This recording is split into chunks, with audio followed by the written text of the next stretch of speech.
de, de las clases y todo eso, porque ya están en exámenes o cerrando semestre. ¿Ya? Bueno, hoy vamos a revisar, habíamos estado en las clases previas viendo hormonas, ¿cierto? Y el rol del eje neuroendocrino en la regulación hormonal. Hoy nos vamos a ir a las plantas, ¿ya? Y más allá que parezca como lejano, es muy cercano, debido a que las plantas en nuestra diario vivir son sumamente necesarias, ya que todos nosotros somos organismos aeróbicos, ¿ya? Y por ser organismos aeróbicos necesitamos un suministro de oxígeno importante, desde que generamos nuestro sistema respiratorio y cardíaco, ¿cierto? A nivel embrionario, hasta el último segundo de nuestra vida necesitamos oxígeno, ¿ya? Y fundamentalmente este proceso que vamos a revisar a continuación, que es la fotosíntesis, es la explicación de cómo se genera ese oxígeno para los organismos aeróbicos, pero sobre todo eh, este proceso también define a las plantas que sean organismos autótrofos, ¿ya? Que vamos a definir en un momento qué significa autótrofos. En cambio, todo el reino animal, en el cual estamos nosotros, ¿cierto? Eh, somos organismos heterótrofos, ¿ya? Por lo tanto, hay una relación bien complementaria entre lo que es el reino animal y el reino vegetal. Y ahora que tanto se habla un poco el tema del cambio climático, las plantas son muy importantes en ese aspecto porque son los que regulan los niveles de CO2 en la atmósfera, ¿ya? Bueno, ¿qué es la fotosíntesis? Obviamente síntesis es la generación de algo y ¿foto qué significará? Luz. Luz, exactamente. O sea, hay una síntesis orgánica, hay un proceso químico mediado por la luz. Y eso los define a las plantas, a las algas, a las cianobacterias como organismos autótrofos. Auto es propio y trofo o trófico es generar cambios, ¿ya? Entonces, los organismos que son autótrofos pueden generar estas modificaciones, estos cambios, mediante solo la luz solar y algunos nutrientes, fundamentalmente agua, ¿ya? Y CO2. En cambio, nosotros que somos organismos heterótrofos, para generar energía, todo el reino animal necesita comer. Por eso que cada día nosotros por lo menos comemos 3 veces al día, porque en los enlaces químicos que hay en esos alimentos, sean grasas, azúcares, fundamentalmente que los que tienen más aporte calórico, en cambio los aminoácidos no tienen, o las proteínas no tienen tanto aporte calórico o energético, necesitamos comer para poder generar energía, ¿ya? Ahora, ¿por qué digo que esto es complementario? Porque la fotosíntesis, si ustedes se fijan, necesariamente necesitamos luz solar, por eso es tan importante el sol, ¿ya? Y toma CO2, ¿cierto? De la atmósfera, agua, también de sus raíces o estomas en las hojas, y al final de este proceso va a liberar oxígeno, que es un metabolito que a las plantas no les interesa, y glucosa.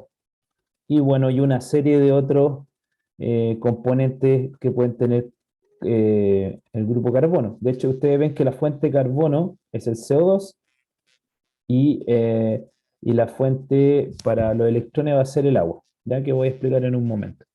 Ahora, si esto lo invertimos, o sea, estos son los reactantes y estos son los productos en los vegetales, en las plantas, en el caso de los animales, Es todo al contrario. Esto que está acá va adelante, en lo restante. Respiramos oxígeno, comimos glucosa, energía, y la transformamos en agua y CO2. Para nosotros CO2 no tiene un valor nutricional. Es una molécula oxidada que proviene de la glucosa o de otros elementos alimentarios que hemos ingerido o comido. Pero para las plantas el CO2 es importante porque es la fuente de carbono. ¿Ya? Por eso que hay desde el punto de vista molecular, hay una complementariedad, hay una necesidad de ambos procesos, tanto la fotosíntesis como el proceso en el caso de nosotros que es la respiración celular, ya que sería un poco lo inverso. Ahora la diferencia es bastante visible. La fotosíntesis necesita energía solar, en el caso de la respiración celular no. ¿Ya? Entonces, y otra cosa importante que esta materia inorgánica, que es agua CO2, puede transformarla en materia orgánica. No solo glucosa, también pueden hacer aminoácidos, polisacáridos, etc. ¿Ya? Ahora, ¿cómo ocurre esto? Las plantas, dentro de sus hojas, tienen ciertos cromóforos o pigmentos, sustancias químicas que pueden absorber la energía de la luz solar. Y al absorberla la pueden contener y de alguna manera distribuirla para los procesos químicos que están asociados a la fotosíntesis. ¿Ya? Podemos encontrar las clorofilas, clorofila A y B, y los carotenoides. ¿Ya? Bueno, también hay otros pigmentos accesorios, ¿ya? La xantófila, el caroteno, clorofila B, C, D, ¿ya? Y esto da ciertos colores. Ustedes se fijan, la clorofila tiende a tener un color verde, ¿ya? Las xantófilas color amarillo y el caroteno color verde, perdón, anaranjado o rojo. Ahora, acá hay una cosa que es importante. Nosotros vemos, de hecho yo tengo al frente una planta detrás del computador, en la mesa en que estoy, y uno ve un color verde, ¿cierto? Pero la luz sabemos que de qué color es, la luz del sol, la luz solar que llega en el día. ¿Qué color tiene?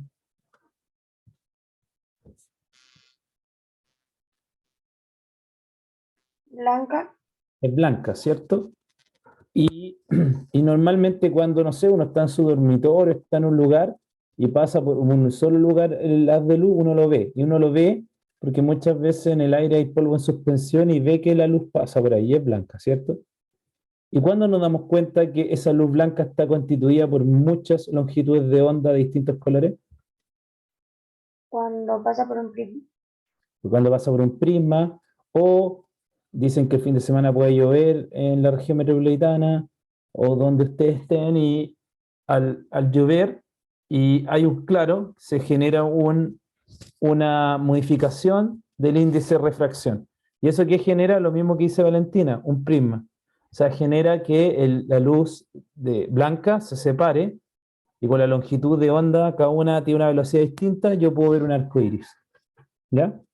Por lo tanto, el arco iris, más allá de lo romántico, lo tierno, lo lúdico que puede hacer, no es más que una separación, ¿cierto?, de las distintas longitudes que componen la luz visible.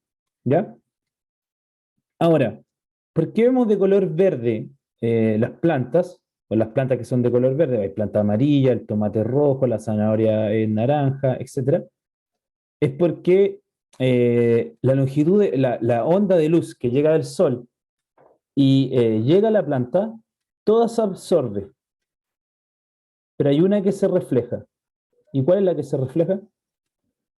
El color que vemos. El color que vemos, ¿cierto? ¿Ya?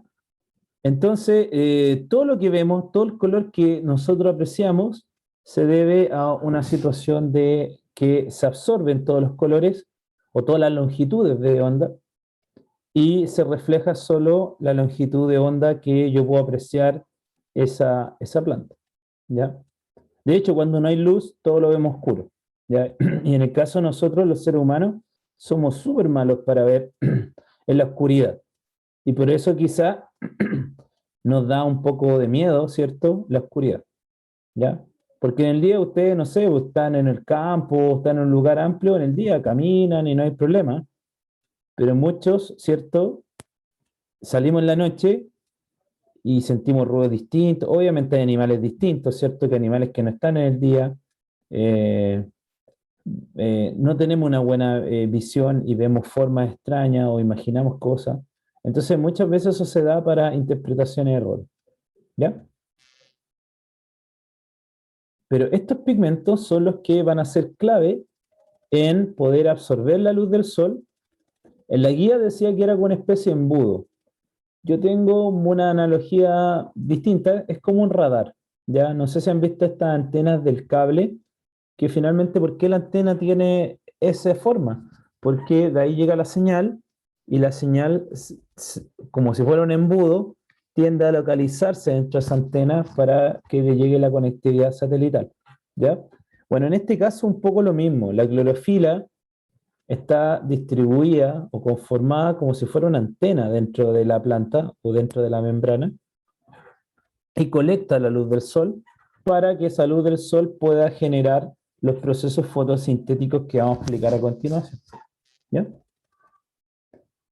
Este es un proceso sumamente significativo y relevante y que por mucho tiempo la comunidad científica ha tratado de replicar, porque piensan que a través de la luz del sol se puede generar energía. Y no solo energía, se puede transformar componente inorgánico en orgánico. Imagínense todas las ventajas que traería eso, poder replicarlo, ¿ya? Pero por ahora no se ha podido, ¿ya? De hecho, ahí hace como un año que leí que Goodyear, la empresa de neumáticos, quería hacer unos neumáticos futuristas, ya estaban en un plan piloto. Ustedes saben que los neumáticos es caucho y es un problema porque después, ¿dónde van a parar esos neumáticos? Normalmente van a parar a lugares donde se almacenan, pero pueden ser una fuente de contaminación o de que pueda iniciarse un incendio. Hay personas que la han reciclado, forman bloques, algún tipo de estructura, pero lo que quieren hacer a futuro es que los neumáticos, como van avanzando por un camino, una carretera, auto, camión, lo que sea, estos pueden ir captando humedad, ¿cierto? El suelo, en la lluvia, en un charco, y dentro del neumático quieren colocar como algas. Y esas algas tomen la luz del sol, la humedad y generen fotosíntesis. ¿La cual va a ser el fin? Captar más CO2, porque es uno de los grandes problemas actuales con el cambio climático. Las plantas siempre han captado CO2, pero antes de la revolución industrial, antes de toda esta situación de que hubieran industria, autos, chimeneas, el CO2 era el mismo CO2 como, podemos decir, natural, el que producían las especies, los seres vivos. Pero actualmente hay una tasa de CO2 muy alta, ¿ya? Es muy alta. Y es de manera artificial, hecha por el ser humano a través de autos, vehículos, motores, y también el mantenimiento de grandes cantidades de animales, vacas fundamentalmente. Las vacas producen mucho CO2, ¿ya? Entonces, frente a eso, se ve como una buena idea que hay millones de vehículos en el mundo que los neumáticos lleven algún tipo de alga o planta, ¿cierto? Microscópica que de alguna manera pueda capturar más CO2 y de esa manera pueda mantener los niveles de CO2 bajos y que serían una de las principales consecuencias del efecto invernadero y todo este cambio climático que estamos teniendo. ¿Ya? Bueno, ¿dónde ocurre este proceso? Bueno, ocurre en un organelo que se llama cloroplasto y que es uno de los organelos, junto con las mitocondrias, que tienen su propio material genético, además del núcleo. ¿Ya? Entonces los cloroplastos, al igual que las mitocondrias, tienen su propio material genético.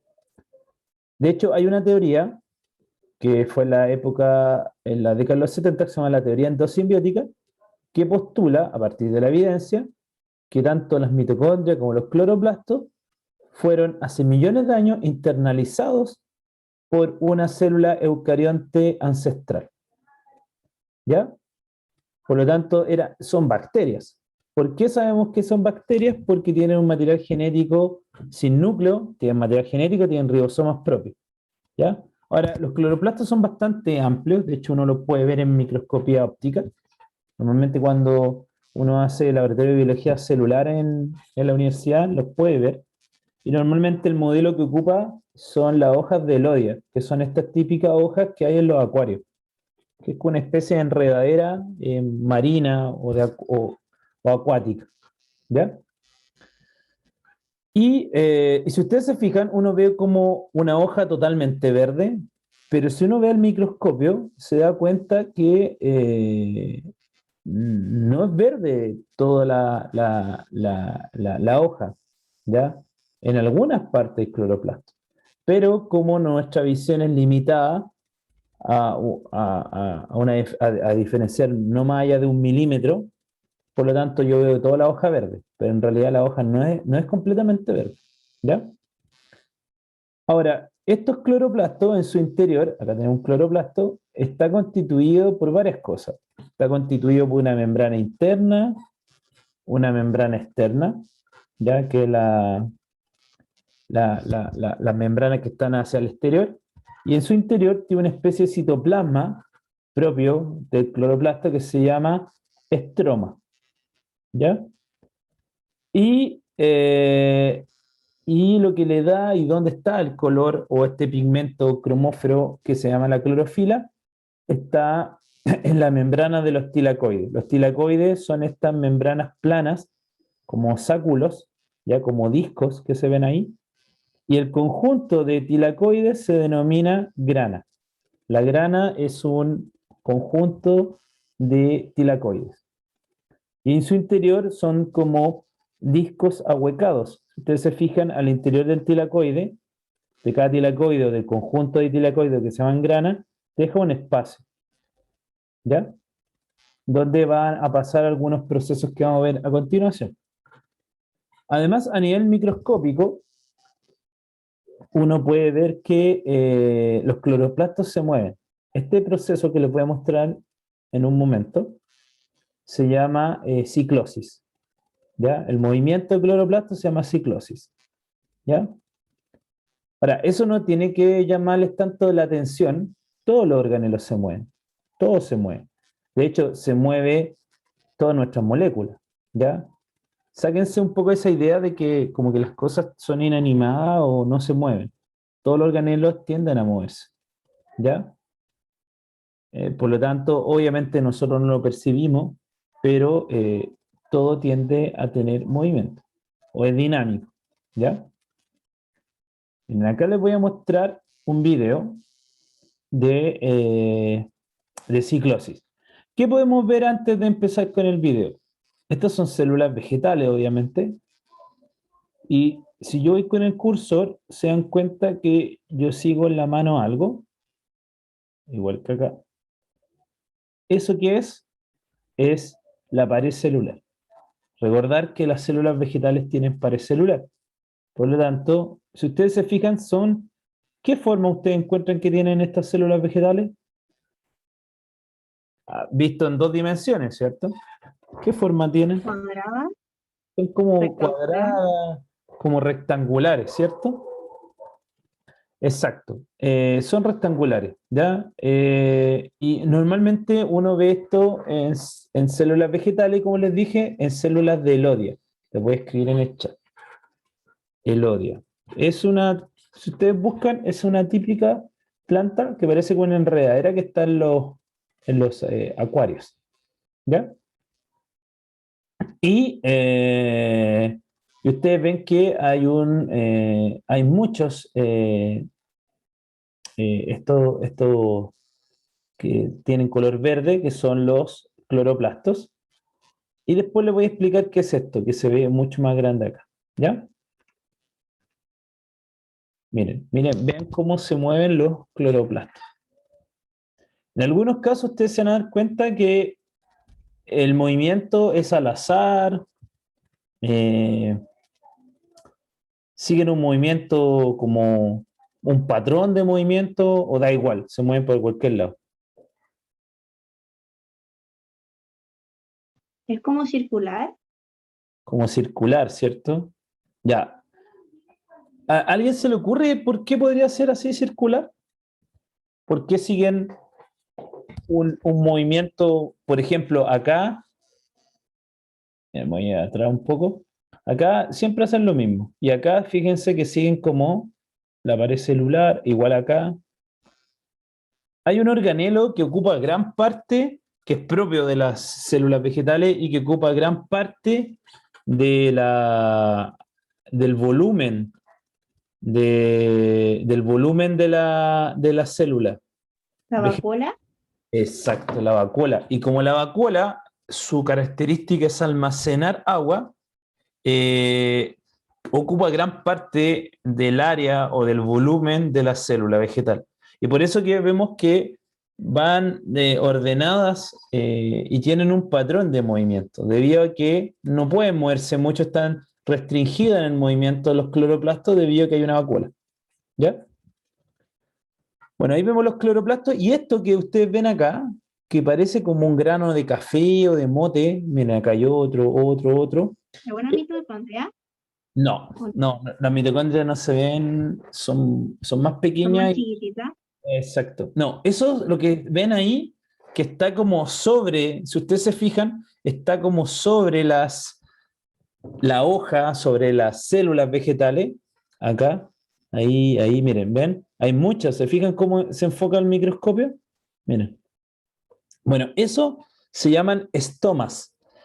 No confundir con estroma, que acabo de decirles que había un estroma, ¿cierto? Dentro del cloroplasto, de esos sáculos verdes, estaban las granas que estaban compuestas por tilacoides, y el resto, como el citoplasma en el cloroplasto, se llama estroma, con R, estroma. Esto lo que vemos acá son estomas. ¿Y qué son los estomas? Son verdaderas aperturas o orificios que permiten el intercambio gaseoso de agua con el medio externo por las plantas. De hecho, los estomas son muy importantes porque las plantas que podemos tener en nuestra casa probablemente tienen los estomas abiertos día o noche. Les da lo mismo porque siempre hay agua, ¿cierto? Uno las riega o hay posibilidad de agua. Pero si ustedes se ponen a pensar en los cactus, que también es una planta, ¿qué diferencia tiene un cactus con un ficus, con una planta con un gomero, con una planta que uno tiene en su casa? Yo una vez leí que los cactus, las espinas en verdad eran sus hojas. Y la Exacto, tenían de esa forma para no, para guardar el agua. exacto, muy bien. Es correcto, eso es lo que dice su compañera. Efectivamente, el cactus, sus hojas son las espinas, ¿ya? Y si uno ha andado en el sector más norte, quizá Valle del Elqui, tercera región, en algunas partes de más pampa o altiplano, se darán cuenta que hay cactus o cactáceas, y también en la región metropolitana. Y esas cactáceas se ven secas por fuera como si tuvieran una armadura, una corteza dura, pero por dentro tienen agua.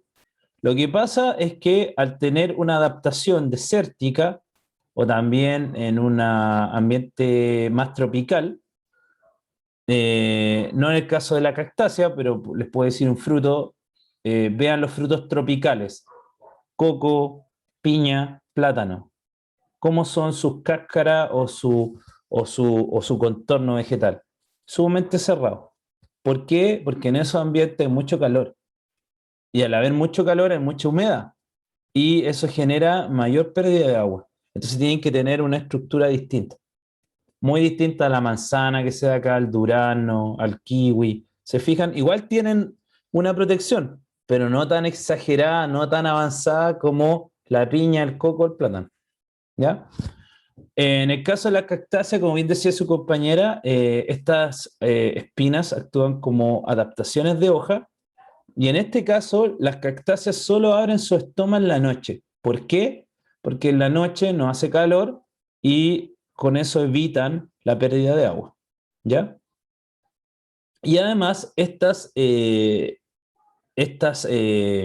espinas, ¿cierto?, de los cactus, las cactáceas, sobre todo en los lugares donde puede haber neblina, camanchaca, esto retiene el agua, se va condensando el agua en esta espina y por lo tanto, por su forma, llega a la superficie de la cactácea y puede tomar agua, ¿ya? Del ambiente. Entonces, para que vean que el sentido evolutivo también de las plantas también han evolucionado a distintos tipos de estructura y forma, también en parte para poder adaptarse y poder estar en un ambiente distinto, ¿ya? Entonces, este proceso que vimos acá de cloroplastos se llama ciclosis, el movimiento de cloroplastos. Bueno, ¿qué ocurre y qué nos convoca, cierto, el tema de la fotosíntesis? La fotosíntesis tiene dos fases, la fase luminosa y la fase oscura, ¿ya? La fase luminosa obviamente se llama así porque se desarrolla fundamentalmente cuando hay luz, o sea, durante el día. Sin luz no se va a desarrollar, porque ustedes se fijan que todo este proceso se inicia con la captación de luz. Entonces, si no hay luz, por ejemplo en la noche, este proceso no debería ocurrir ya que no tiene la suficiente luz para que ocurra, ¿ya? Para que desencadenen los otros procesos. Esta fase luminosa se desarrolla en la membrana de los tilacoides, ¿ya? Que eran estos discos, ¿cierto? Planos, como sáculos, ahuecados, de color verde, que están al interior del cloroplasto. Y ahí es donde va a estar la clorofila, ¿ya? Y para que ocurra, necesitamos algunos componentes para desarrollar este proceso, ¿ya? ADP, NADP oxidado, agua y energía solar a través de su luz. Si ustedes se fijan, acá está el tilacoide y afuera de esto que está el estroma. ¿Qué era el estroma? Podemos decir que es como el citoplasma propio del cloroplasto. ¿Ya? Porque acá está el cloroplasto. Ahí están sus dos membranas, membrana externa, membrana interna, espacio intramembranoso, estromas, tilacoides, granas. ¿Ya? Y esas conexiones que se ven ahí, esto que se ve ahí, se llaman lamelas. ¿Ya? Ahora, ¿qué es lo que se genera acá? De manera bastante simple y sencilla.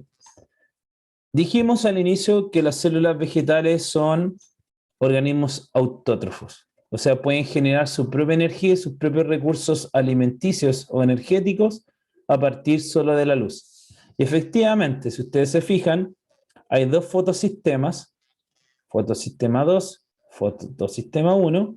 Fotosistema 2 recibe la luz, acá va a estar el pigmento clorofila, y esa luz va a permitir generar electrones. Y esos electrones van a producir una cadena transportadora de electrones, o sea, la luz le va a permitir generar un proceso de fotooxidación. De la luz se van a sacar los electrones necesarios para producir la energía. ¿Ya? Esto es muy parecido si lo viéramos en la actualidad como la energía renovable solar. ¿Ya? Uno pone en su casa un panel solar y tiene energía infinita. Tiene energía, uno se va a morir y el panel va a funcionar para que genere energía. ¿Ya?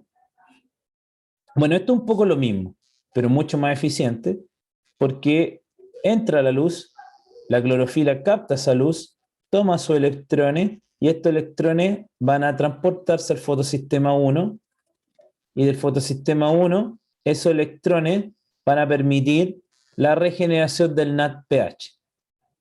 Recuerden NADPH. ¿Por qué va a ser importante el NADPH?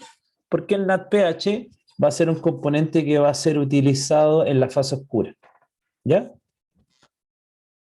Ahora, ¿cuál es la importancia acá del agua? El agua, la luz, permite la energía necesaria para romper el agua, lo que se llama la fotólisis del agua.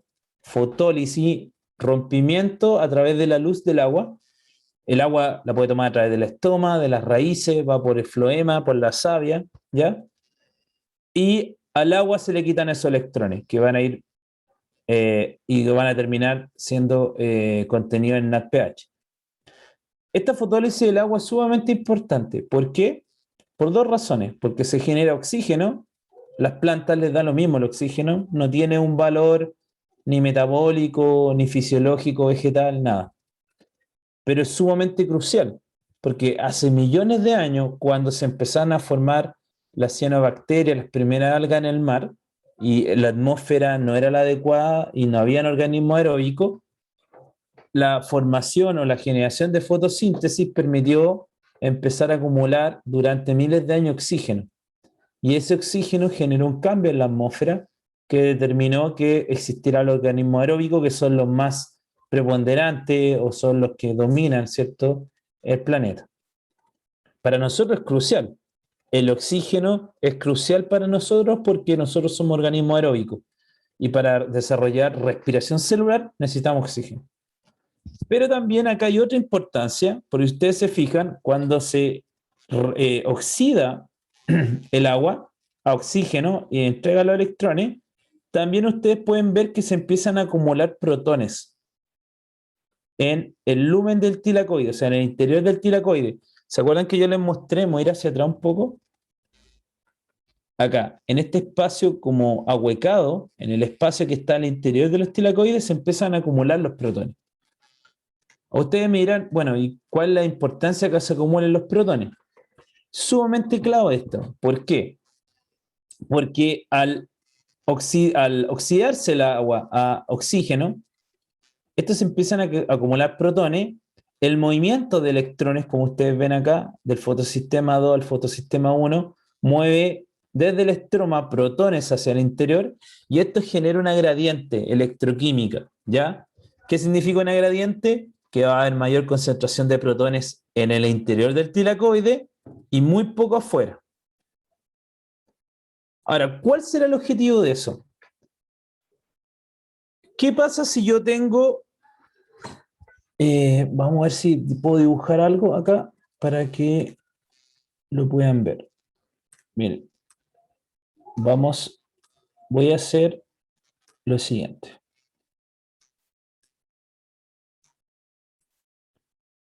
De manera bien sencilla, no. Acá, miren.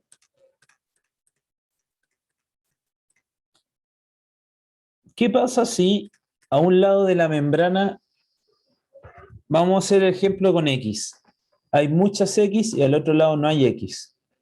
¿Cómo debería haber un movimiento si la membrana, pensemos que esto que está acá, lo voy a cambiar de color, esto es una membrana semipermeable, ¿ya? Y permite el paso de esta X que está en el lado izquierdo hacia el lado derecho, del derecho a la izquierda.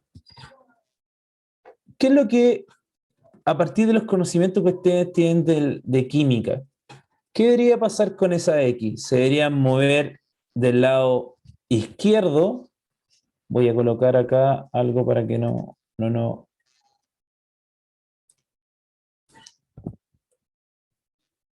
Izquierdo, derecho. ¿Cómo deberían moverse esa X? ¿Donde hay mayor concentración a donde hay menor concentración? ¿O de menor a mayor concentración? ¿Y por qué? Mayor a menor. De mayor a menor, ¿cierto? ¿El resto qué dice? Va de mayor a menor, de menor a mayor. Cuando yo pongo una bolsita de té, el té sale hacia afuera, el pigmento que es la teína, el color café del té, ¿cierto? Una taza de agua caliente, ¿sale hacia afuera o ingresa hacia el interior de la bolsita? Sale y llega al equilibrio. Exacto, sale. Ya, eso es lo que se llama la ley de acción de masas. ¿Eso qué quiere decir? Que siempre, siempre, siempre las moléculas se mueven donde hay mayor concentración hacia un lugar que hay menos concentración. Eso es espontáneo. ¿ya? No necesita energía, siempre se va a mover de mayor a menor. Y considerando eso que acabo de decir, ¿por qué es tan importante el movimiento de estos electrones? Porque al moverse los electrones y al producirse la fotólisis del agua, los protones se empiezan a acumular en el lumen. Lumen en el interior del tilacoide, y acá hay menos.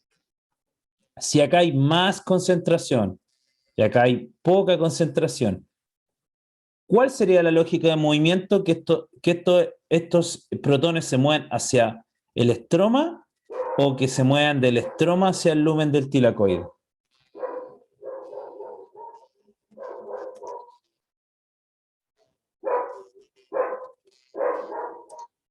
¿Cómo debería moverse? ¿Debería moverse hacia acá? O, espérenme, o se movería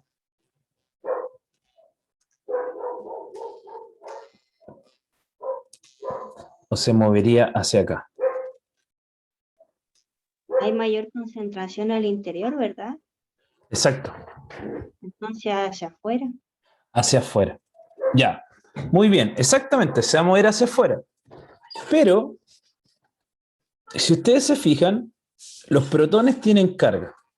Y al tener carga, esto hace que no llegue y atraviese una membrana.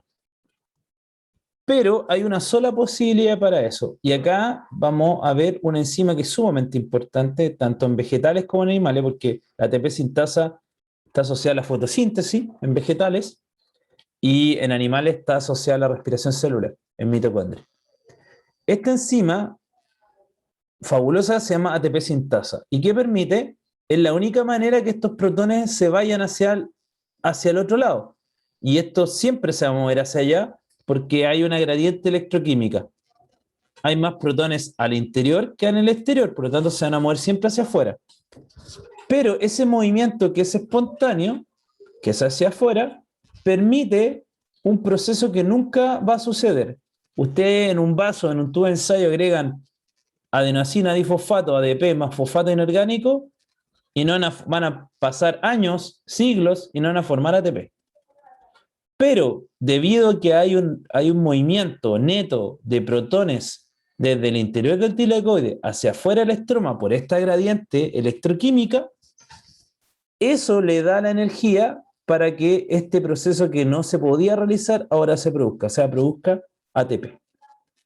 Entonces, este proceso es sumamente significativo porque a través de la luz, que es gratis, que es gratuita, que llega a través del sol a nuestro planeta, las plantas toman esa luz, toman agua y son capaces de formar dos componentes importantes. ATP, que es la molécula que nos permite utilizarla en proceso energético, y NADPH, que es una molécula reductora que va a estar asociada a los procesos de oxidorreducción, entrega o ganancia de electrones.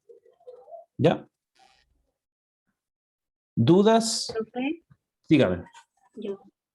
Ese proceso sería por difusión simple, ¿cierto? No es No, facilitada, pues, sería como una especie de difusión facilitada, exactamente, muy buena su pregunta, porque la difusión simple depende del tamaño de la carga, y no puede ser porque, aunque es pequeño el protón, la carga es positiva, y tenemos que pensar que acá hay membrana, entonces no se puede.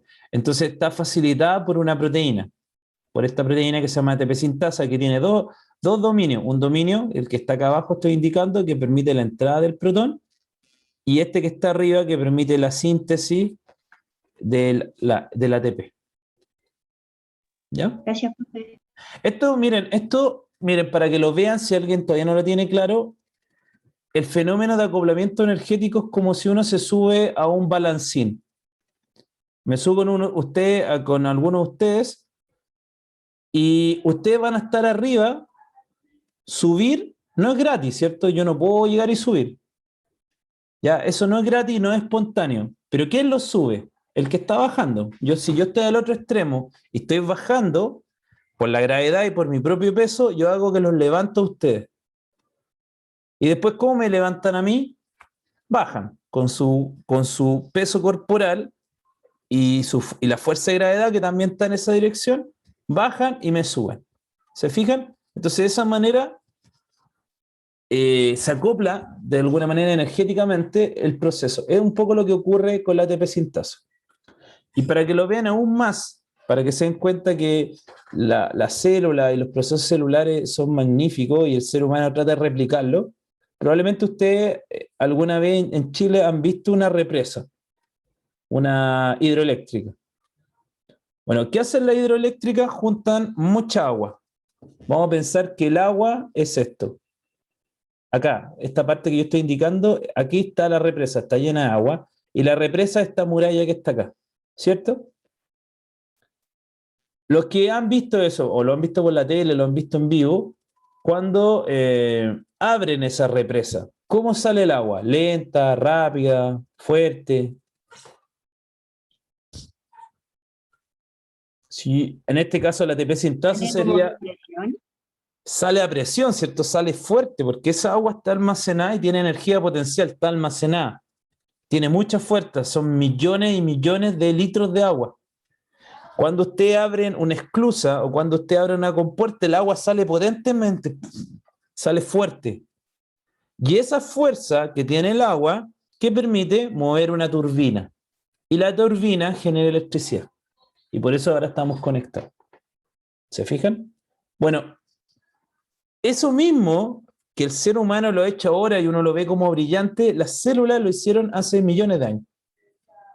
¿Ya? Porque hicieron algo muy similar, genera una gradiente, permitían acumular protones, esos protones se mueven a través de la ATP sintasa y a través de una especie de turbina permite el acople y la formación de ATP. Formar no energía eléctrica, sino energía química que puede ser utilizada en otros procesos celulares de las plantas. ¿Ya? ¿Alguna duda? ¿Consulta? ¿Todo claro, profe? Ya. Ya. Vamos a borrar entonces.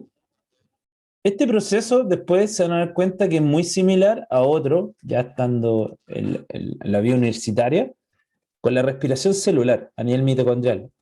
Lo distinto es que la fuente de energía es la glucosa y es el oxígeno.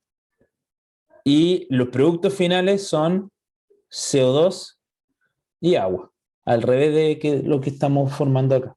¿Ya? Entonces, ¿qué vemos acá en la fase luminosa? Llega la luz, la clorofila actúa como una especie de antena, ¿ya? De colector de esta luz y toma electrones. ¿De dónde va a tomar estos electrones? Del agua, generando la fotólisis del agua, y estos electrones se entregan a un citocromo, a proteínas que normalmente tienen arreglos de metales, cobre, hierro, y finalmente estos electrones pasan al fotosistema 1 y finalmente para formar NADPH. Ese es el objetivo del movimiento de electrones, que permita que estos electrones lleguen finalmente a que alguien lo almacene, como si fuera una pila, ¿ya? Y este es el NADPH, y este NADPH puede participar en distintos procesos. Ahora, en este caso, ese NADPH va a ser, como el ATP, va a ser importante para la fase oscura, la que se desarrolla sin luz en el estroma, ¿ya? Para eso está trabajando un poco esta etapa, la fase luminosa. Y por otra parte, el movimiento de electrones y la fotólisis de agua va generando una acumulación de protones, una gradiente electroquímica, hay más protones en el interior del tilacoide que en el estroma, y esto permite que esta gradiente se mueva hacia el exterior y este genera un acoplamiento energético que permita la síntesis de ATP. Por lo tanto, la ATP sintasa es crucial, es una de las enzimas más importantes, porque toda la energía es producida, o gran parte de la energía es producida por la ATP sintasa. ¿Ya? En el caso de la mitocondria, que también está en la ATP sintasa, La ATP sintasa produce casi el 95% del ATP que el 95% del ATP que produce nuestras células. Y nosotros necesitamos a nivel mitocondrial producir cerca de 80-90 kilos de ATP diarios. Una persona normal, sedentaria, sin mayor trabajo físico. Piensen ahora en una persona atleta, ahora que vienen los Juegos Olímpicos. Obviamente esa persona necesita mucha más energía, pero ¿come más o come menos?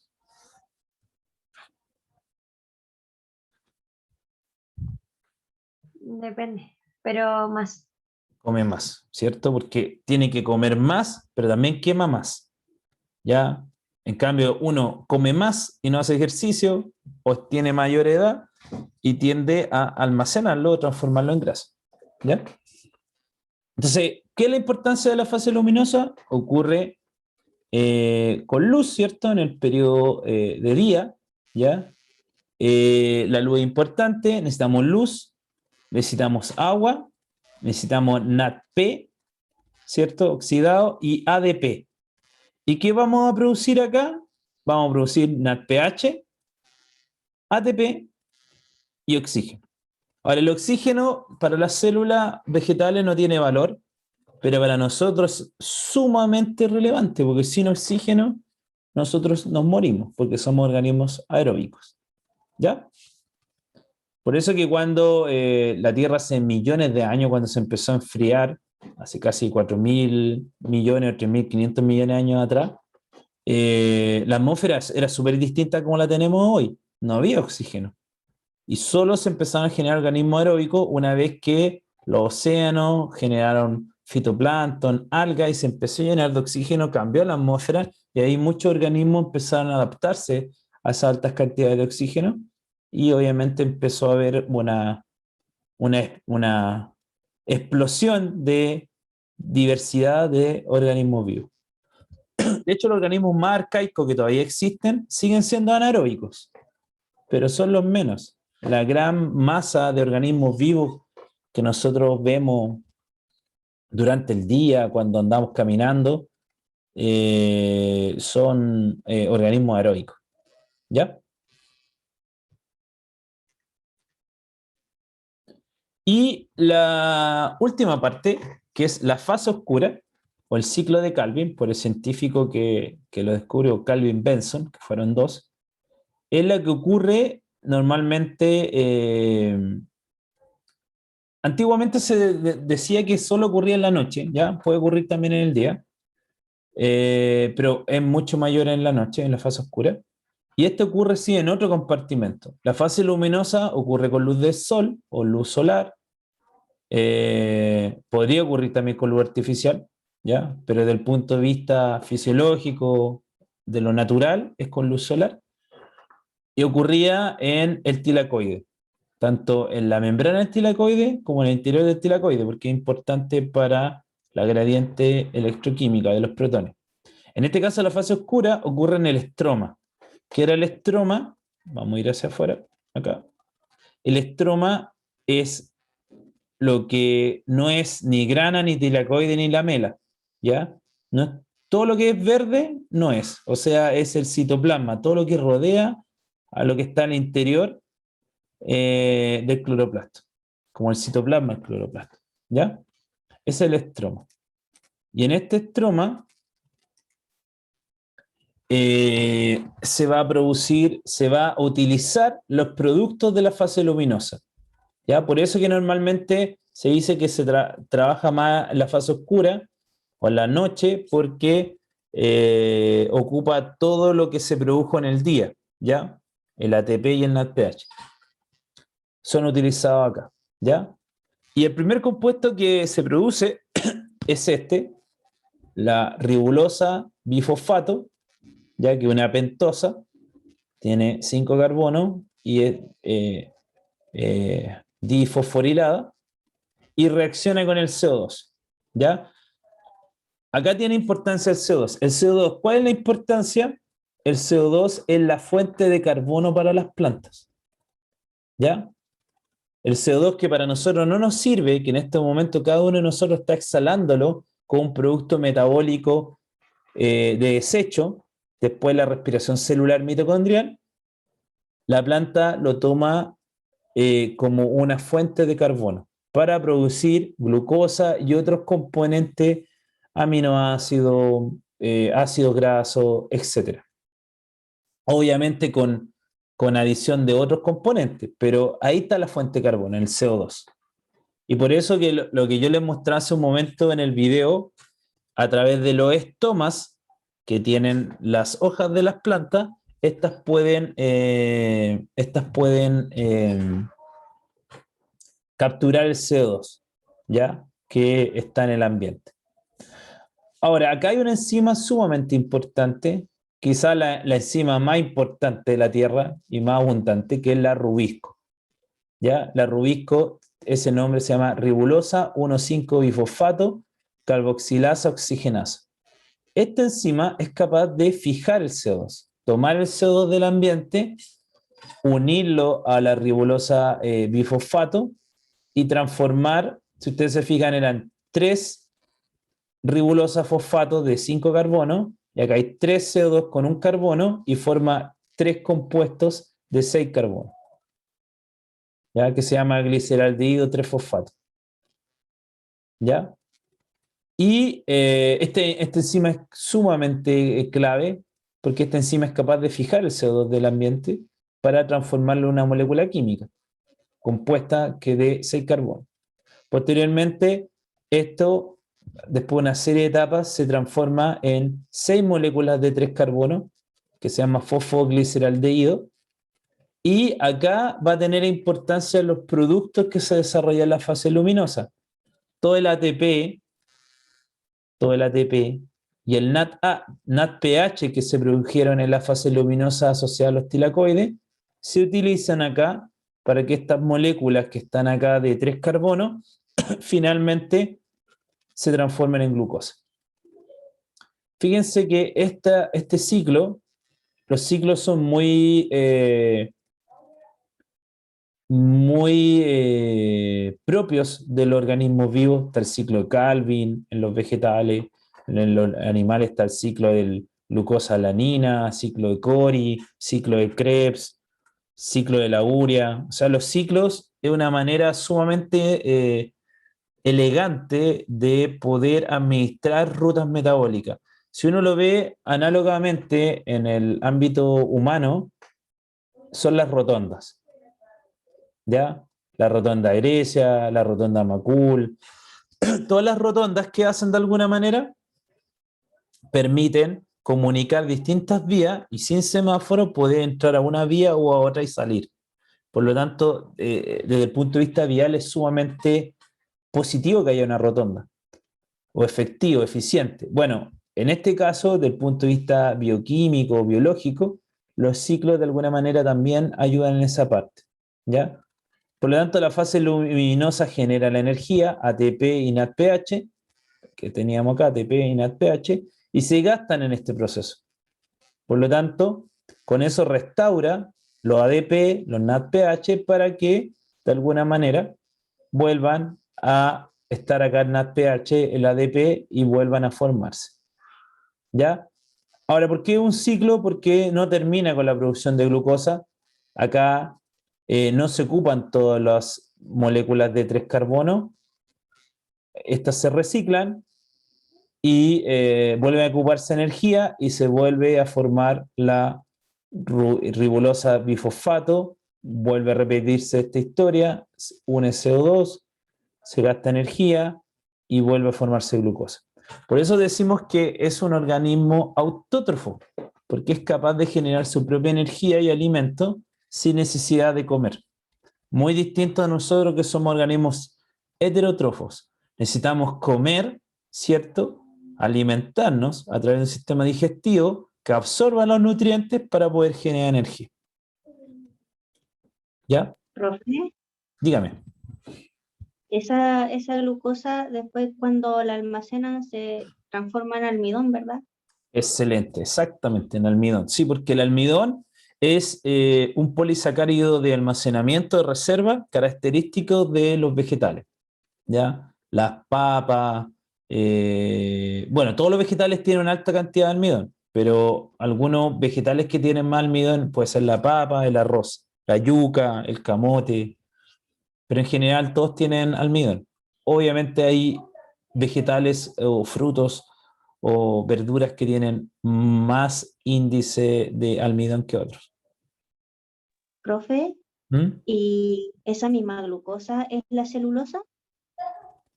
Ya, excelente pregunta. ¿Cómo se divide en almidón y celulosa? Eso no Ya, entiendo. ya, es distinto porque el almidón tiene un tipo de enlace que se llama alfa 1,6, ¿ya?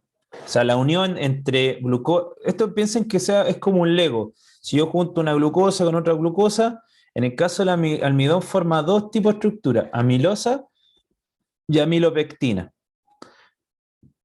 Y forma solo 1,6, 1,6, 1,6, 1,6, ¿ya?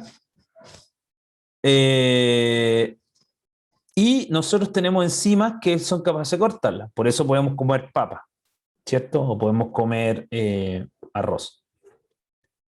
No obstante, hay otro tipo de polisacárido, como en el caso que usted me consultaba, la celulosa, y en ese caso tiene un tipo de enlace que se llama beta, no alfa 1,6, beta. Y esos enlaces nosotros no podemos degradarlos. Por eso si comemos un pedazo de hoja, corteza o celulosa, no lo podemos degradar. ¿Ya? Y su conformación permite que sea rígida y dura y forma parte de la pared celular. Lo mismo pasa de hecho, la celulosa es el polisacárido más abundante de la Tierra, ¿ya? Y el segundo es la quitina, que es lo que forma la estructura externa o el exoesqueleto de los invertebrados. Probablemente ustedes han visto alguna vez una barata, una chinita. ¿Han visto que tiene una superficie que pareciera como una especie de plástico? Como una dureza. Y profe, La ¿de los piel cangrejos también? también, exacto. Eso se llama quitina, ¿ya?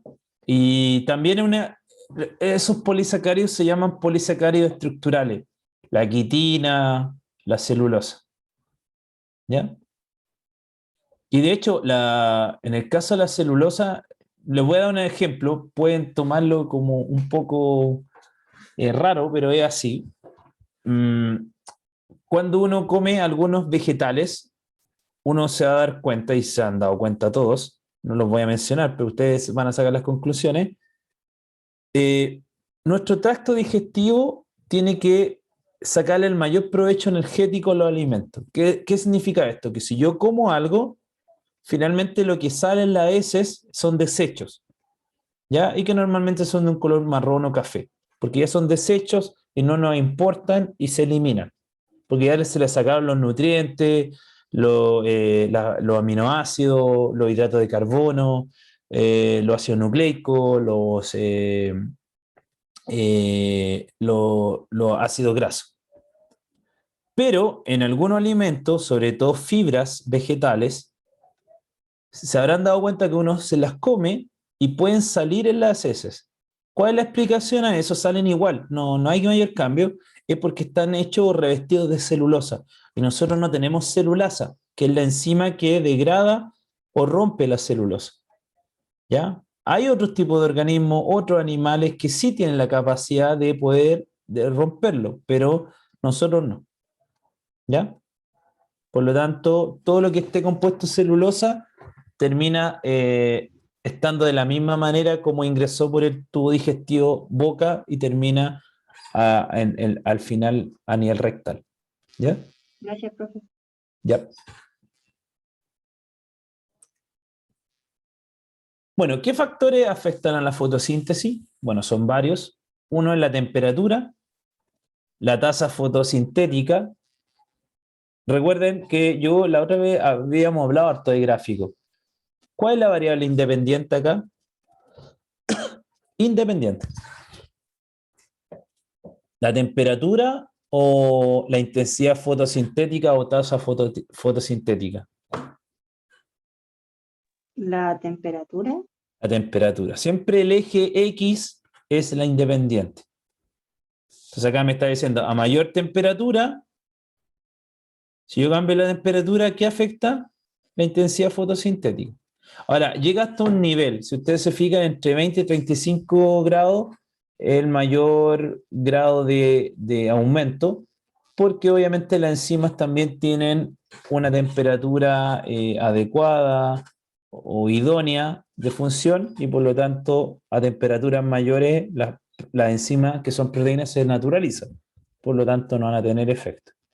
¿Ya? También la intensidad de luz, ¿ya?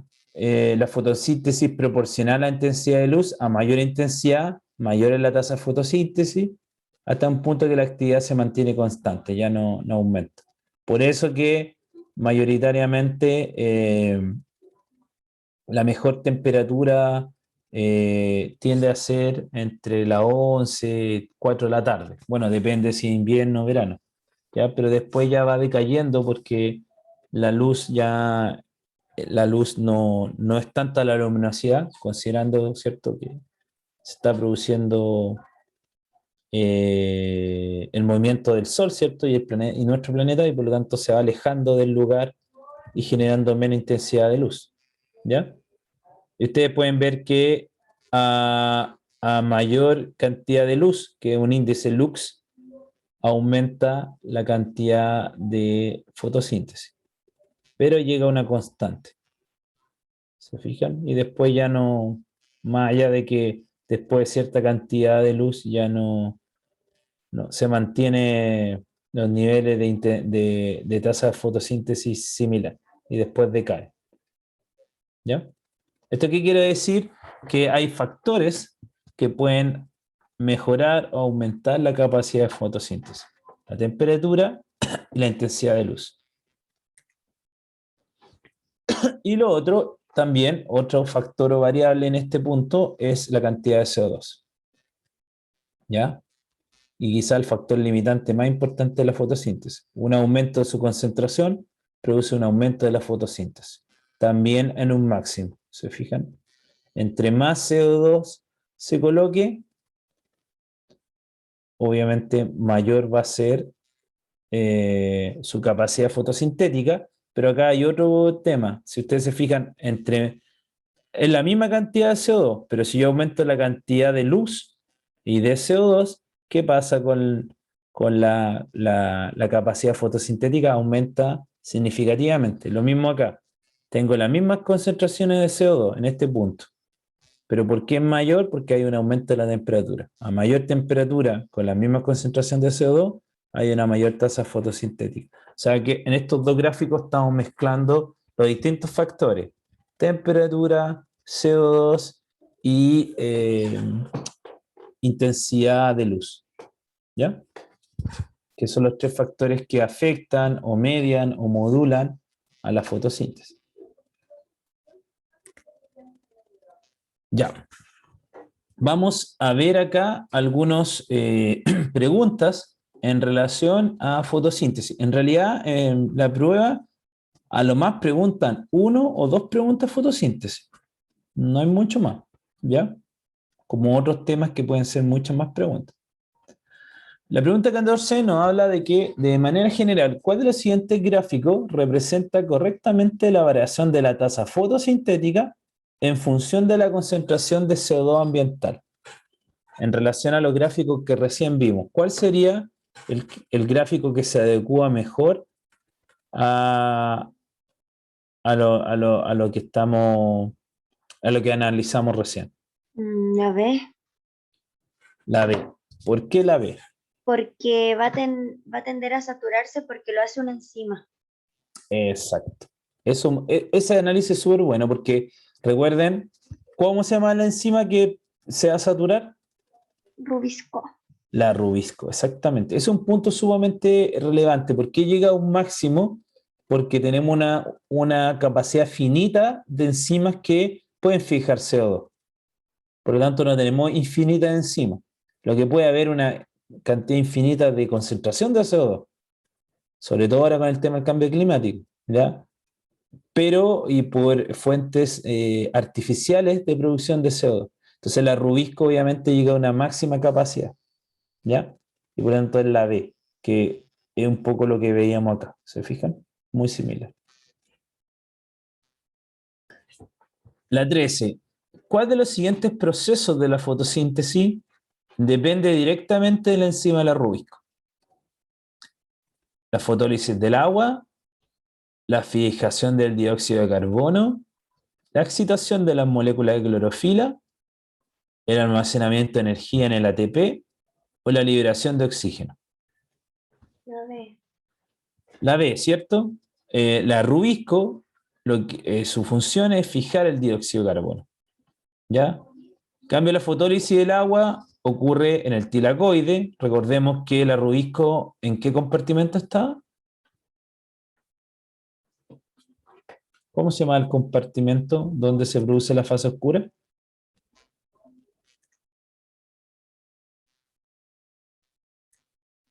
Estroma. El estroma, exactamente, el estroma. Y la excitación de la molécula de clorofila también ocurre en el tilacoide, en la membrana tilacoidal. El almacenamiento de energía en ATP, eso se produce también en la ATP sintasa, fase luminosa, y la liberación de oxígeno también ocurre en el interior del tilacoide al inicio en el fotosistema 2. Entonces no hay relación con lo que estamos consultando. Ya. Esta pregunta es un poco amplia, pero hay que tener bien claro qué nos preguntan. Existen varios factores que afectan la fijación de CO2 en la fotosíntesis, tasa fotosintética, uno de los cuales es la intensidad lumínica. ¿Ya? Acá siempre es importante cuando uno lee, como le he dicho otras veces, hay factores, fijación de fotosíntesis y intensidad lumínica. ¿Ya? Un grupo de investigadores quiere determinar cómo afecta la intensidad lumínica a la tasa fotosintética, para lo cual proponen diferentes procedimientos experimentales. ¿Cuál de las siguientes opciones corresponde a un procedimiento experimental coherente con la pregunta de investigación? ¿Cuál es la pregunta de investigación? No está explícita, pero sale en el párrafo. ¿Cuál sería la pregunta de investigación?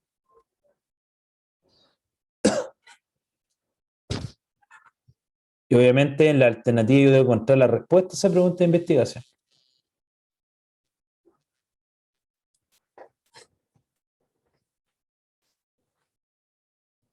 O más que la pregunta, ¿qué es lo que yo quiero hacer? ¿O qué quieren hacer para poder ver la intensidad lumínica?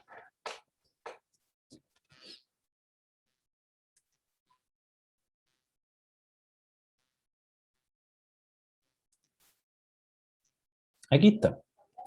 Determinar cómo afecta la intensidad lumínica a la tasa fotosintética. ¿Ya? Eso es lo que quieren hacer. Quieren saber si a mayor intensidad lumínica, eso modula la tasa fotosintética, ¿cierto? Entonces, basado en eso, ¿cuál de las 5 alternativas que están ahí, vayan leyéndola, sería la más correcta para el procedimiento experimental que se quiere desarrollar?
¿Cuál sería?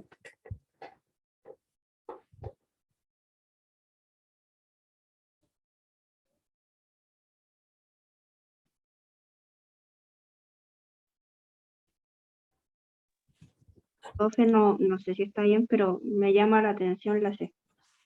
La C. Ya. ¿Por qué la C? No importa que se equivoquen, lo importante es que fundamenten o después se den cuenta si están equivocados. ¿Por qué la C? Porque están experimentando con intensidad lumínica y aquí me hablan de diferentes intensidades lumínicas y ¿Ya? también me hablan sobre el CO2 y la fotosíntesis. Ya. Sí, porque fíjense, yo marqué cosas. Siempre en este tipo de preguntas les recomiendo que marquen, rayen el facsímil. ¿Por qué? Porque es mucho enunciado, pero hay mucha palabra que está rellenando nomás. ¿Ya? Eh, Porque acá, si ustedes se fijan, existen varios factores que afectan la fijación del CO2 a la fijación. Ya, tasa fotosintética, fijación de CO2. Eso se ve afectado. ¿Por qué? No lo sabemos. E intensidad lumínica. Entonces, esas son las dos variables. Una depende de la otra. ¿Ya?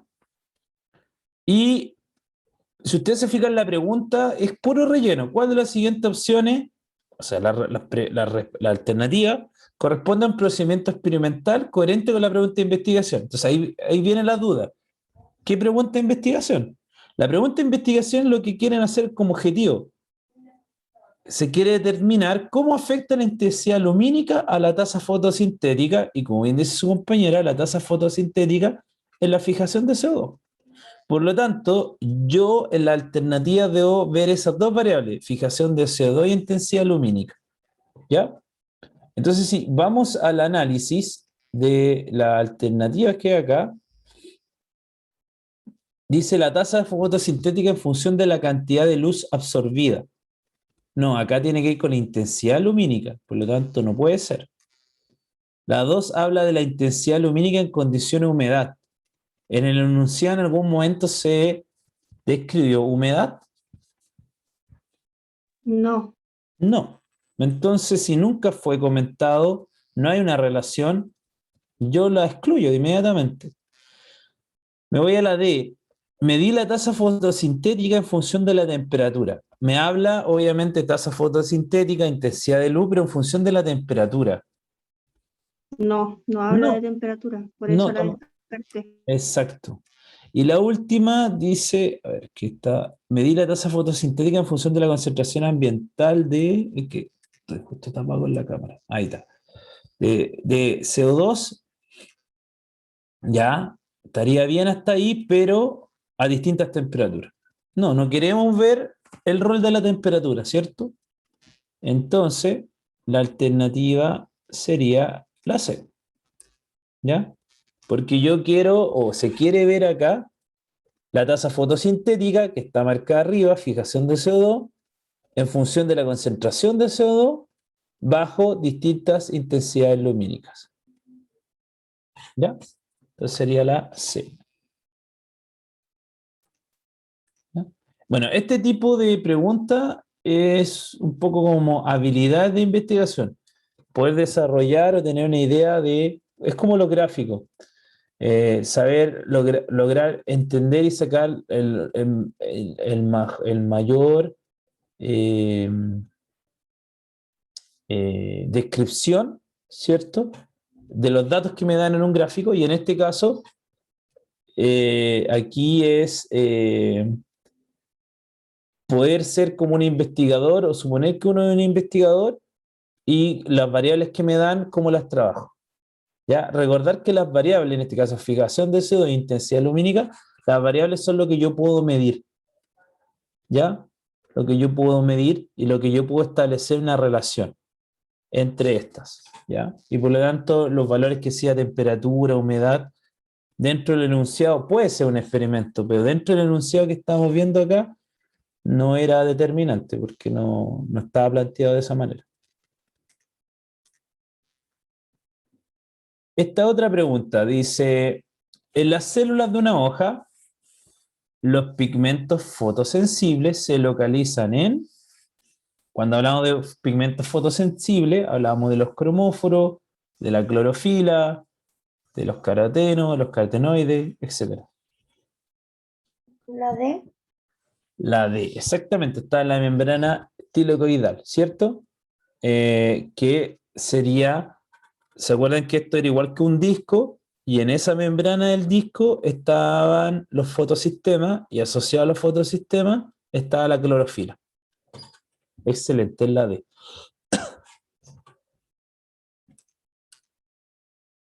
Y gráficos, ya, que siempre son importantes. Dice, el gráfico muestra la cantidad de CO2 asimilado por un árbol de la zona central de Chile durante algunas horas de un día de verano. O sea, este es un día de verano, un día de febrero, enero, diciembre, y lo midieron desde las 9 del día hasta las 9 de la noche. Y ven la cantidad de CO2. Antes de ver qué nos preguntan, ¿es constante la asimilación de CO2? ¿Es igual para todas las horas o se modifica durante el día? No es constante. No es constante, ¿cierto? Entonces es un proceso dinámico, ¿ya? Acá puede estar asociado a varias cosas. Puede ser la intensidad de luz, la temperatura, etcétera, ¿ya? Y nuevamente, como lo hemos venido repitiendo hace un tiempo, ¿cierto? Los gráficos, a partir de los datos del gráfico. ¿Eso qué quiere decir? Que la respuesta que yo busco la debo interpretar solo del gráfico. Recién tuvimos la clase de fotosíntesis, me sirve, pero recuerden que esto es ciencia, es un experimento, por lo tanto puede haber una excepción a la regla, entonces debo fijarme en los datos, más allá de lo que hayamos revisado, descrito en la clase, ¿ya? ¿Cuál de las siguientes afirmaciones es correcta con respecto a la asimilación, adquisición, ¿cierto? Almacenamiento de CO2? A. ¿Es inversamente proporcional a la temperatura? No. ¿Por qué no? No habla de temperatura gráfico. Exacto, no sabemos qué temperatura hay. Entonces ahí lo entran a engañar porque dice un día de verano. Un día de verano obviamente va a ser calor, ¿cierto? Enero, febrero, diciembre va a ser mucho calor. Pero no sabemos cuál es la temperatura. Obviamente uno podría pensar acá que en las primeras horas hasta las 5 va a haber mucho más calor, pero ustedes se fijan, acá baja, entonces no hay una correspondencia. Entonces no puedo suponer qué día, quizás fue el día que hubo menos calor del verano, o hubo mucho calor. Entonces no puedo, a partir de los datos, poder responder con la A. Ya, la B, disminuye a cero unidades arbitrarias, eso UA significa unidad arbitraria, disminuye a cero después de la 8. No, no llega a No, cero. no llega a cero. Ya, entonces tampoco me sirve, ¿ya? Es así de simple. Disminuye a cero, tendría que tocar acá abajo. No lo toca. Y como no lo toca, no es correcto. La asimilación máxima ocurre a las 11, a las 11 y a las 6.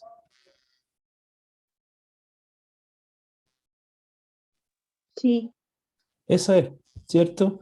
Entonces ahí tampoco no tengan reparo en rayar su facsímil. 11 tiro una línea. 18, que debería estar acá a la mitad, tiro una línea.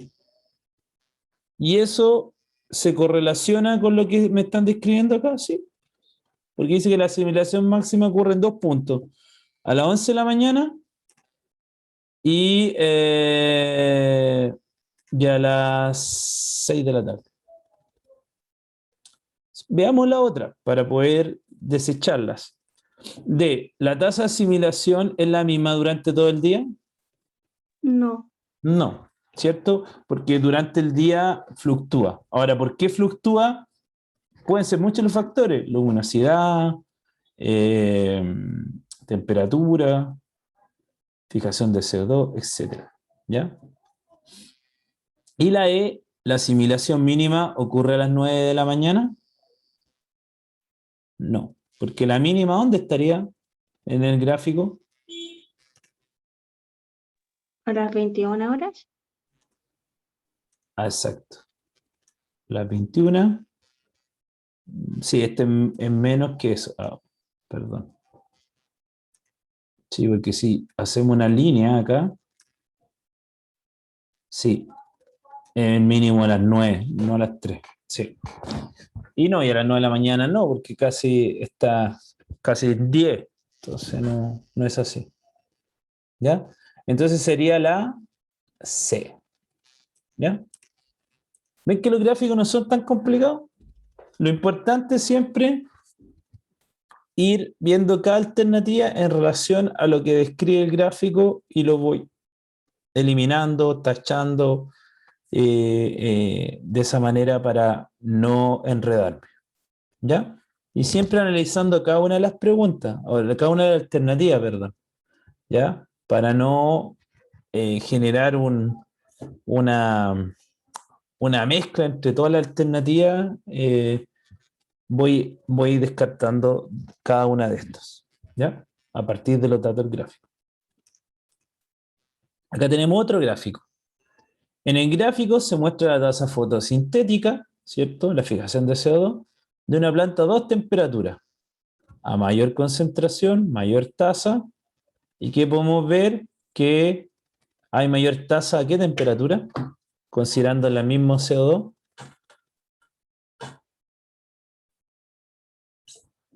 Si yo coloco ¿A 30?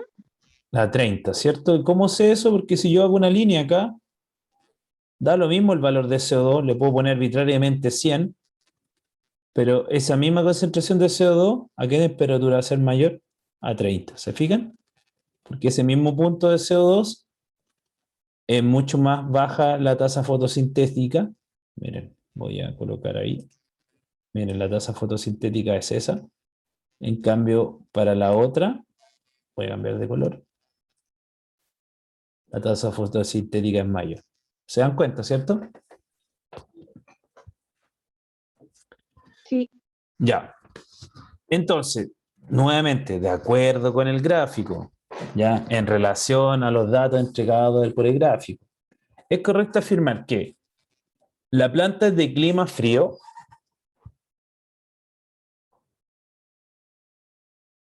¿No?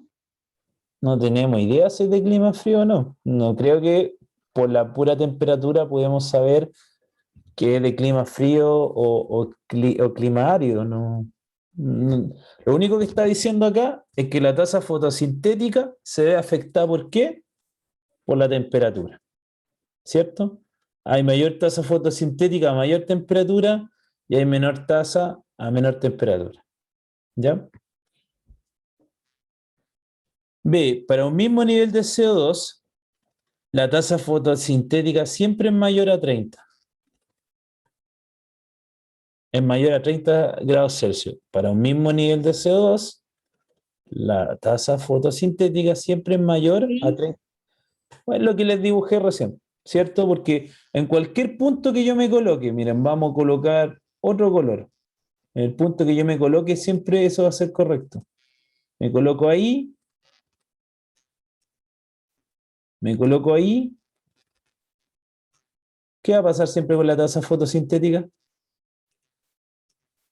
A los 30 grados Celsius siempre es Siempre mayor. va a ser mayor. Y eso es uno de los factores. A mayor temperatura, la tasa fotosintética va a ser mayor.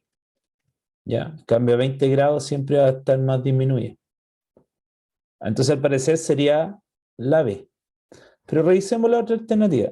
La C, la temperatura es directamente proporcional a la tasa fotosintética.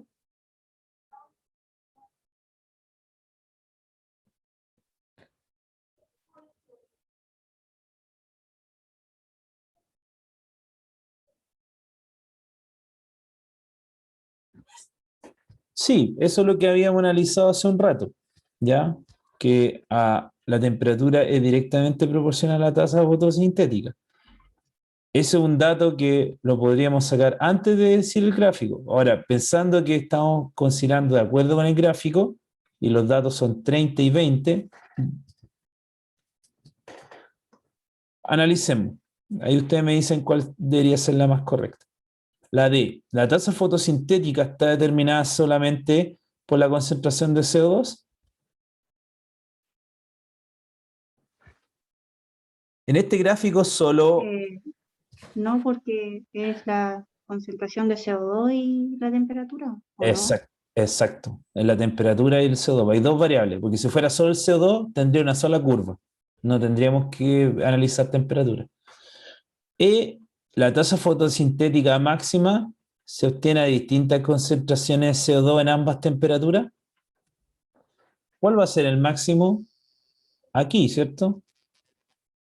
Cualquiera de estos puntos. Pensemos en este punto final.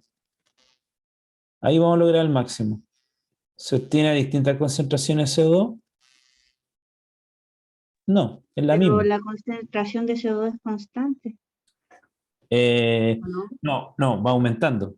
De menor a Ah, va mayor. aumentando. Exacto. Entonces, por eso yo le hice esta línea. Ustedes se dan cuenta, vamos a darle valores. 1, 10 y 100. Si ustedes se ven 1, mayor 20 que 30, 30 que 20. En 10, 30 que 20. Y en el máximo, que ya ustedes ven que ya se aplana, lo que dijo su compañera hace un rato, está saturada la enzima. En 100, por decir un valor X de unidad arbitraria de CO2, dice distintas concentraciones, la tasa fotosintética máxima que va a ser acá, para ambos va a estar a distintas concentraciones de CO2. No es así, porque cada una va a tener la misma concentración de CO2. Esta concentración es la misma, el mismo punto, pero a distintas temperaturas. Y obviamente a mayor temperatura genera una mayor tasa fotosintética. Por eso que la B es la correcta. ¿Ya?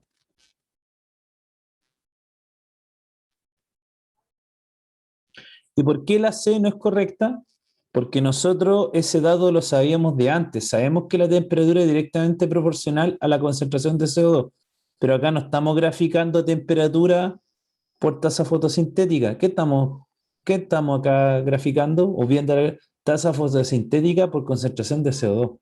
Para haber visto la temperatura que deberían puesto acá, temperatura, mira, me voy a ir para atrás. Perdón, espérame. Dejen borrar todo eso. Me voy a ir hacia atrás para que vean qué es lo que le estoy diciendo. ¿Ven? Tendríamos que haber tenido eso. ¿Se fijan? Temperatura versus intensidad. ¿Y estamos graficando temperatura versus intensidad? No, No, en este gráfico lo que se está generando es CO2 con tasa fotosintética a distintas temperaturas, ¿cierto? Pero no podemos determinar si es directamente o no. Sabemos eso previamente, pero recuerden siempre, de acuerdo al gráfico.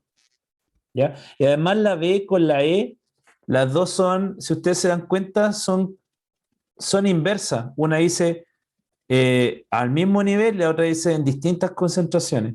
Entonces, frente a esas dos respuestas, hay una que tiene que ser correcta, en base al gráfico que nos muestran, ¿ya? Y obviamente es la B, ¿ya?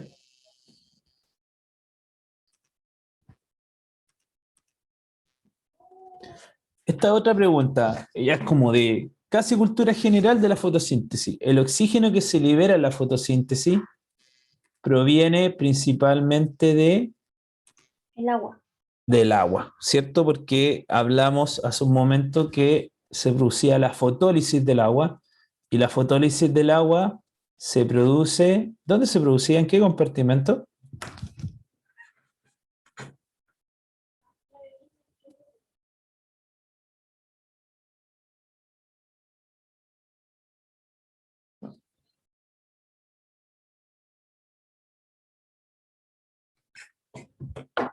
¿Dónde se producía la en fotólisis la del agua? membrana del tilacoide, Exacto, la membrana membrana del tilacoide. tilacoide, Sí, ahí se produce la fotólisis y el oxígeno entre la membrana y el espacio el espacio tilacoidal, porque acuérdense que los protones están en el interior. Miren, para que, a ver, ahí, ¿se fijan? El agua está en el interior, se oxida, los electrones pasan en esta cadena transportadora para que formen a pH, y el oxígeno, obviamente, como es un gas, tiene difusión simple, pasa por la membrana tilacoide y sale por los estomas para liberarse y ser eliminado. Eso sería. No sé si tienen dudas, consultas, muy complejo la fotosíntesis.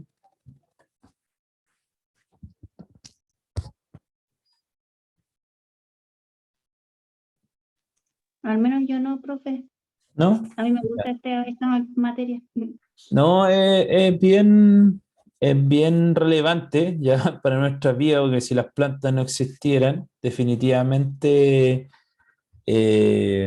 nosotros como organismo aeróbico no tendríamos cómo generar nuestra respiración celular que nos permite mantener y generar nuestra propia energía. ¿Ya?